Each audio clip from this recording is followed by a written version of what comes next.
Assalamualaikum warahmatullahi wabarakatuh. Saya Gia Mandarasari dengan NPM 1617051023 dari kelas A.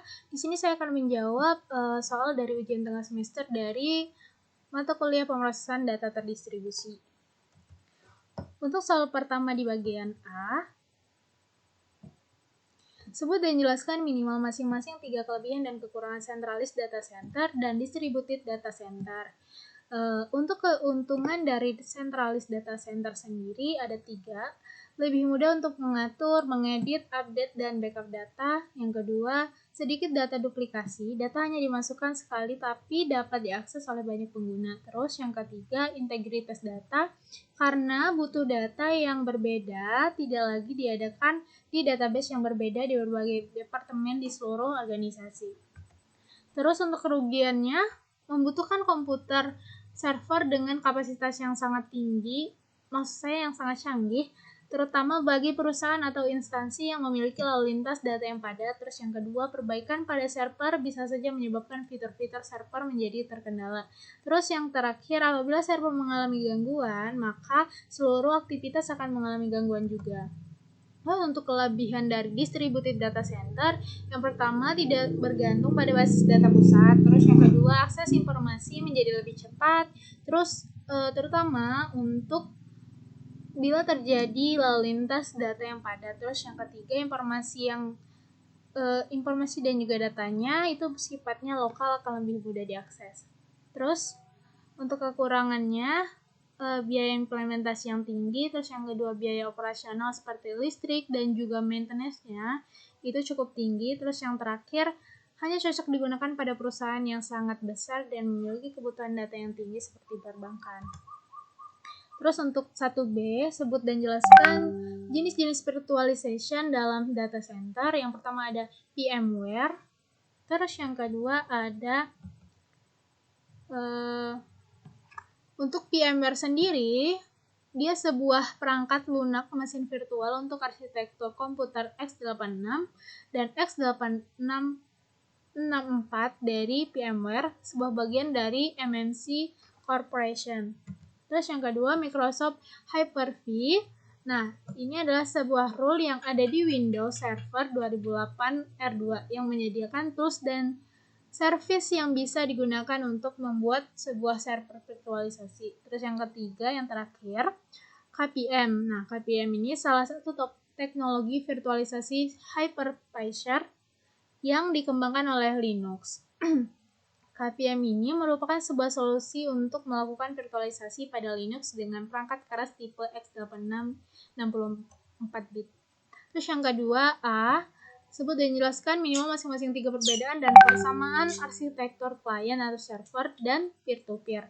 Nah, untuk perbedaan dari arsitektur klien, server, dan peer-to-peer, yang pertama, di arsitektur hanya pengguna yang dapat izin dari server yang dapat mengakses jaringan, sedangkan untuk peer-to-peer, setiap pengguna dapat berhubungan ke jaringan. Terus untuk arsitektur di penyimpanannya dia filenya terpusat, kalau di peer-to-peer itu tempat penyimpanan filenya tidak terpusat.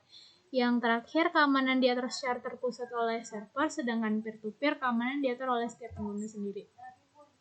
Kalau persamaannya, sekumpulan komputer yang saling terkoneksi dengan medis transmisi yang tidak terlalu jauh, berbeda, dan dapat saling memindahkan serta mengirim file dari komputer satu dengan yang lainnya. Nah, nomor 2 bagian B, apa yang dimaksud dengan komunikasi data asinkronus dan sinkronus? Nah, yang pertama untuk asinkronus adalah komunikasi online yang tidak langsung, yakni menggunakan media komputer dan layanan daring. Dalam terlaksananya komunikasi yang dilakukan secara tunda dengan menggunakan media seperti email, forum, membaca dan menulis dokumen online melalui World Wide Web. Terus untuk sinkronus sendiri adalah komunikasi online atau secara langsung yang melalui mediasi komputer dan layanan dari dalam terlaksananya komunikasi yang dilakukan secara langsung dengan menggunakan media seperti video call atau chat. Nomor 3, sebutkan dan jelaskan jenis-jenis topologi jaringan dalam distributed data process. Nah, untuk topologi sendiri dia memiliki dua jenis. Yang pertama ada topologi logik dan yang kedua ada topologi fisik. Untuk topologi logik dibagi menjadi dua, yaitu topologi broadcast yang merupakan satu kondisi di mana semua komputer yang berperan sebagai klien atau user menerima secara penuh semua data yang dimiliki oleh komputer. Sedangkan topologi token passing itu mengatur pengiriman data pada host melalui media dengan menggunakan token yang secara teratur berputar pada seluruh host. Terus yang ketiga ada topologi yang kedua ada topologi fisik. Nah, di bagian topologi fisik ini dia dibagi menjadi 5. Ada topologi bus, terus yang kedua ada topologi star, terus yang ketiga ada topologi ring, yang keempat topologi tree, dan yang terakhir ada topologi mesh. Yang ketiga, jelaskan dan gambarkan cara kerja modem dalam komunikasi data.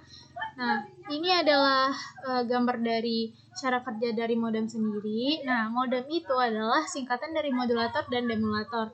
Nah, modulator adalah proses menumpangkan data pada perangkat penerima dengan perantara media tertentu, dan demulator sendiri adalah proses pembacaan kembali data yang diterima dari pengirim melalui sinyal pembawa atau carrier signal.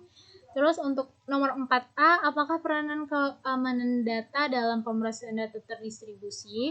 Nah, yang pertama, membatasi akses informasi dan sumber hanya untuk user yang memiliki hak akses dan membatasi tindakan akses yang boleh dilakukan atau tidak.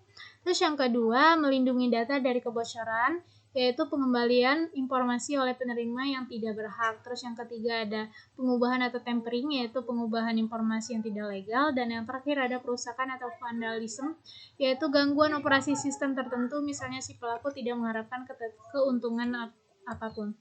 Terus yang keempat, bagian B, apakah yang dimaksud dengan enskripsi, private key, dan public key? Nah, enskripsi adalah suatu metode yang digunakan untuk mengkodekan data sedemikian rupa sehingga keamanan informasinya terjaga dan tidak dapat dibaca tanpa dideskripsi atau kebalikan dari proses enskripsi. Terus, untuk private key adalah kunci rahasia yang digunakan untuk mendeskripsikan pesan. Terus, untuk public key, dia menggunakan algoritma asimetris yang mengubah pesan menjadi format yang tidak dapat dibaca. Terus yang terakhir, berikan ilustrasi dari menggunakan enskripsi data pada pengiriman pesan. Nah, berikut adalah ilustrasinya, dan ini adalah pesan dari enskripsi itu. Jadi pesan si pengirim adalah selamat siang. Jadi ini adalah enskripsinya. Jadi nanti si penerima akan dideskripsikan selamat siang juga. Nah, sekian penjelasan dari saya akhiri. Wassalamualaikum warahmatullahi wabarakatuh.